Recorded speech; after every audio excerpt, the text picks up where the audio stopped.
오늘은 재무제표를 보는 우량기업 판별법이라는 주제로 방송을 진행하겠습니다. 오늘은 좀 새로운 분을 모셨습니다. 귀한 분이고요.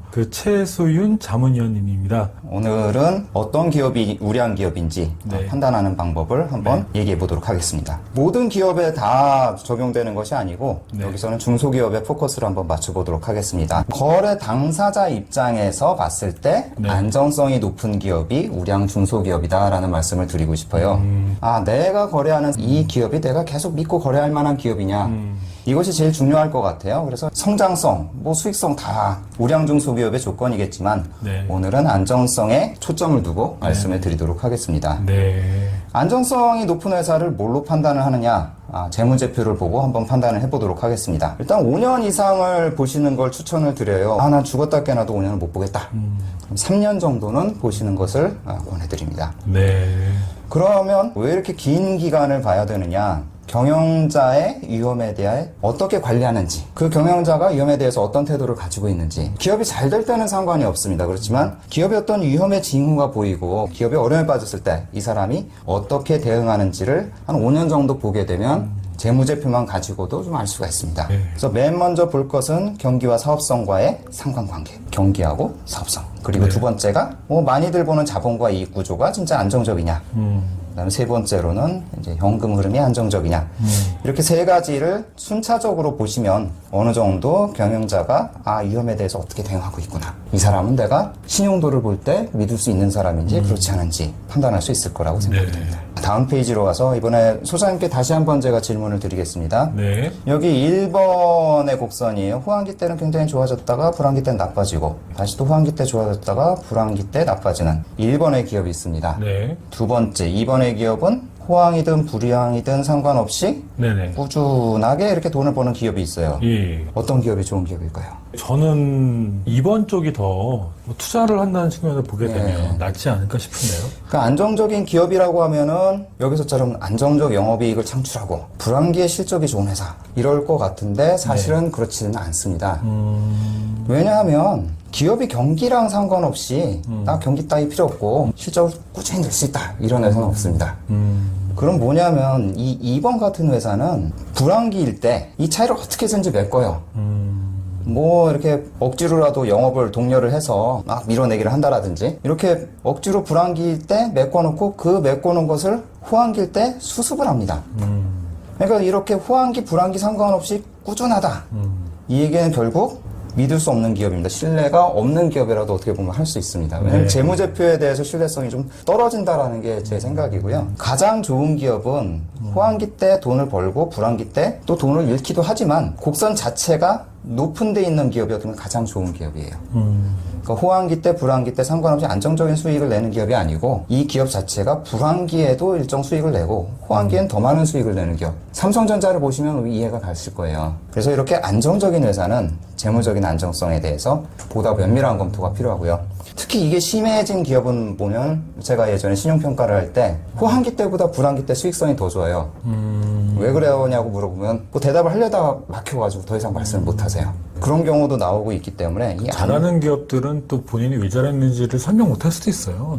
워낙 경쟁력이 있는 회사. 물론 이제 항상 좋은 회사는 그런데 작년에 되게 힘들었어요, 올해 참 좋아요, 그런데 수익성은 정반대예요. 그런 경우까지 나오는 경우가 있기 때문에 안정적인 회사라고 해서 무조건 좋은 회사가 아니고 좀 더 살펴봐야 될 회사다 라고 보시면 되겠습니다.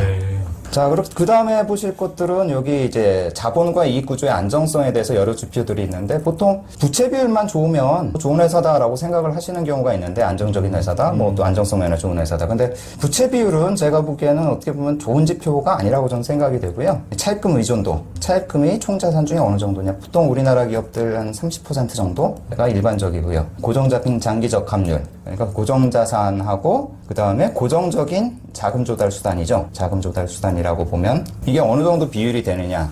통상적으로는 100%보다는 낮아야 결국 유동자산을 고정부채나 자기자본 같은 장기적인 자본으로 커버를 하고 있기 때문에. 유동성을 말씀하시는 거죠? 그렇죠. 그러니까 내가 유동성이 좀 흔들리더라도 자금 조달 수단 자체가 장기적인 자금 조달 수단을 많이 썼다. 그렇게 되면은 이 회사는 그래도 자금 조달 측면에서는 안정적인 구조를 가지고 있다 라고 볼 수가 있고요. 그리고 현금이 유동부채랑 비교해 봤을 때 어느 정도 유동부채라는 거는 변동성이 크다라고 볼 수 있습니다. 고정부채보다는. 바로 갚아야 되니까. 네, 그냥 오늘 갑자기 갚으라고 뭐 날뛰면 갚아야 되니까. 그래서 그런 의미에서 유동부채 대비 현금이나 현금성 자산을 얼마나 가지고 있는지. 이제 현금 비율을 보시면 좀 더 이제 자본구조 측면에서 안정적인지 아닌지를 확인할 수가 있고요. 네. 손익계산서 측면에서는 당연히 이자 비용하고 영업이익을 같이 비교하는 이자 보상 비율. 이거 좀 재미없다. 조금 더 한 단계 나는 좀 업그레이드 하고 싶다. 그러면 EBITDA.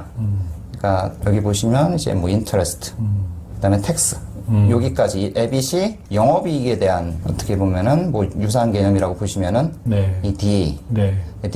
디프레이션하고 아머티제이션에서 그냥 감가상각비 같은 그러니까 실제로 현금 지출이 되지 않는 것을 이제 더해준 거죠. 그러니까 이게 어떻게 보면 현금 흐름의 대응치라고 할 수 있습니다. 현금 흐름까지 내가 분석하기 귀찮으니까 EBITDA를 보고 그것이 이자 비용 대비 어느 정도 되느냐. 물론 당연히 이자 비용보다 영업이익이나 EBITDA가 훨씬 높을수록 좋은 회사가 되겠죠. 네. 그래서 이 손익계산서상에서 이자 비용 대비 어느 정도 영업이익이 많으냐. 그리고 앞에서 5개년치를 제가 보라고 말씀드린 것처럼 이게 어떻게 변하는지를 살펴보셔야 돼요. 단순히 올해 수치가 좋으냐 나쁘냐가 아니고 5년간이라는 거는 경기가 좋을 때도 있고 나쁠 때도 있고 경기가 좋고 나쁨에 따라서 이 수치들이 어떻게 변화되어 왔는지 이걸 보면은 이 사람들이 위기에 어떻게 관리를 하는지도 알 수가 있습니다. 그러니까 자문위원님께서는 기업에 있어서의 어떤 이익 구조의 안정성 측면에서 차익급 의존도, 고정 장기 적합률, 현금 비율, 그리고 이자 보상 비율의 이 팩트를 가장 중요시 여기시는 거군요. 예, 맞습니다. 이 4개 지표만 보면은 대부분의 안정성에 대해서는 판단이 가능하고 그것을 올해 한 해가 아니고 한 5년 정도 경기가 좋을 때 나쁠 때 어떤 식으로 이것이 움직였는지를 살펴보면 이 회사가 이런 안정성에 대해 상당히 중시하고 경영을 하는구나, 그렇지 않은지 또 알 수가 있습니다. 그리고 다음으로는 이제 현금 흐름 중심의 안정성을 이제 볼 필요가 있는데요. 저는 사실 신용평가를 할 때 가장 먼저 봤던 게 영업활동으로 인한 현금 흐름. 자, 이거 먼저 봐요. 그래서 가장 중요하죠. 네, 이거하고 영업이익하고 비교를 해서 영업이익은 플러스인데 이거는 마이너스다. 그러면 이 회사는 열심히 봐야 되는 회사구나 라고 이제 생각을 했고요. 그 다음에는 운전자본. 이거는 규모도 중요하지만 증감도 굉장히 중요합니다. 그래서 뭐 이제 예를 들어서 매출이 늘어나면 운전자본 늘어날 수 있죠. 매출 채권이 이제 많이 늘어나면서 전반적으로 운전자본이 늘어날 수 있지만 과도하게 늘어나는 경우도 있어요. 그리고 경기가 나쁜데 운전자본이 늘어나는 게 있어요. 아까 제가 말씀드린 것처럼 경기가 좋을 때 운전자본이 늘어나는 상관은 경기가 나쁜데 운전자본이 늘어났다.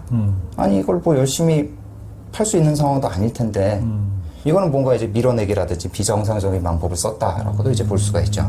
그래서 운전자본이 어떻게 변하는지, 그리고 프리캐시플로우, 영업활동으로 인한 현금 흐름하고 이제 고정자산 투자가 어떻게 이제 계속해서 움직였는지. 네. 그래서 경기가 좋아지면 고정자산 투자 세게 하시는 분들 계십니다. 예전에 저희 IMF 때 제가 이제 신용평가를 하고 그때 재정적으로 어려움을 겪은 기업들이 대부분 이런 회사에서 2, 3년 전 호황이 있으니까 이대로 쭉 고정자산 확실히 투자를 하고, 그 다음에 이런 기업들이 이제 옛날에 영업이 잘 됐을 때 돈 벌었던 기억이 있어서 그 방만한 그 구조를 줄이질 않아요. 어차피 한 방이야. 우리 호황기 되면 이거 다 다시 메꿀 수 있어 라고 하는데 다시 호황기가 되기 전에 다 그 회사들이 이제 정리가 됐거든요. 그래서 고정자산 투자를 어느 정도 안정적으로 관리를 하고 또 움직이는지에 대해서 파악을 해보실 필요가 있습니다. 그리고 네. 어려운 상황이 됐을 때 자금 조달을 어떻게 했을까? 당연히 부채를 더 빌리는 것보단 자산이 여유가 있어서 자산 처분으로 그거에 대해서 틀어막는 기업이 이제 가장 좋은 기업. 장기 부채로 조달을 할 수 있는 기업. 그다음에 어려운 상황이 되니까 단기 부채가 늘더라. 그럼 이 회사는 좀 문제가 있는 것 같다. 이렇게 해서 현금 흐름은 아래 지표들도 있지만 이 아래 지표들보다는 이 실제 현금이 움직이는 모습을 보시는 게 훨씬 더 파악하시는 데 좋습니다. 이유는 이게 남들은 어떻게 하는지 찾기가 굉장히 애매합니다. 그러니까 영업 현금 흐름 대 유동부채, 당연히 영업 현금 흐름이 유동부채 대비 좋으면 좋은데 이게 얼마 정도가 적정하지? 잘 몰라요. 그렇기 때문에 실제로 현금이 어떻게 움직이는지를 보는 게 훨씬 더 좋고요. 그렇지 않고 앞에서 말씀드린 지표는 여기 보시는 것처럼 네. 한국은행에서 나온 기업경영 분석이라는 책이 있습니다. 한국은행 기업경영 분석 치시면 인터넷에서 바로 찾아보실 수 있고요. 나쁜 점은 이게 전년도 기업경영 분석이 그 다음에 10월 정도에 나와요.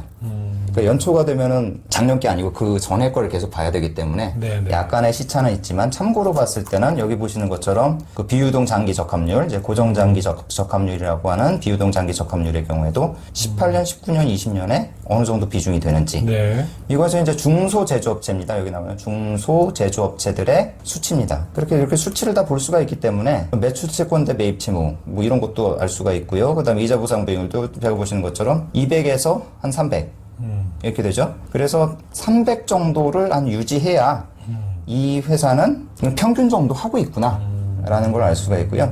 옆에 우측에 보시는 자료처럼 각종 뭐 연구기관에서 나온 자료를 보시면 이제 각 분위별로 20분위까지 나눠서 어떤 수치를 가진지를 이제 나타낸 겁니다. 그래서 여기서 보시는 것처럼 이자 보상 배율 같은 경우도 2019년도에 한 8분위, 13분위를 보시면은 19년도에 그 8분위 1.4인 것이 13분위, 더 좋은 기업 같은 경우는 4.3까지.